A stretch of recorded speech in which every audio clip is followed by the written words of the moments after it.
Doctor আমাকে আমার হাড়ে রিং বসানোর পরামর্শ দেয়। আমি মোহাম্মদ আবুল খায়ের, সুপার ফাটারিহাট দাখিল মাদ্রাসা, কমলনগর, লক্ষ্মীপুর। আমার 2019 সালে মাইনর হার্ট অ্যাটাক হয়েছে। হার্ট অ্যাটাক হওয়ার পর আমি চিকিৎসার জন্য ইসলামী ব্যাংক সেন্ট্রাল হাসপাতাল কাকরাইলে যাই এবং কাকরাইলে এক সপ্তাহ আমি চিকিৎসাধীন অবস্থায় ছিলাম। পরবর্তীতে আমি 1 বছর পর্যন্ত ওই ডাক্তারের দেওয়া প্রেসক্রিপশনের আলোকে ঔষধ খাই।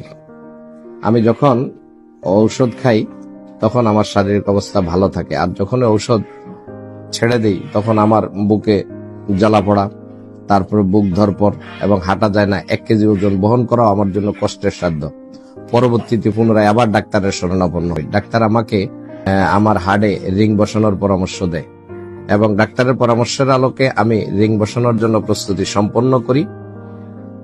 কিন্তু এরই মধ্যে লক্ষ্মীপুর জেলার কমলনগর উপজেলার হাজিরহাটের হোমিও চিকিৎসক জনাব ডাক্তার নুরুদ্দিন ভাইয়ের শরণাপন্ন হই। তিনি আমাকে হোমিওর মাধ্যমে চিকিৎসা করার দায়িত্ব নেন।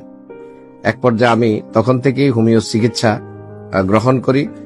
হোমিও চিকিৎসা গ্রহণ করার পর আমি এখন স্বাভাবিক জীবনযাপন করতে পারছি, আমার স্বাভাবিক হাঁটাচলা করতে পারছি, আমার বুকে জ্বালাপোড়া নেই বা ধরপড় নেই। আমি হোমিও চিকিৎসার মাধ্যমেই রিং বসানো ছাড়া আলহামদুলিল্লাহ সুস্থ আছি।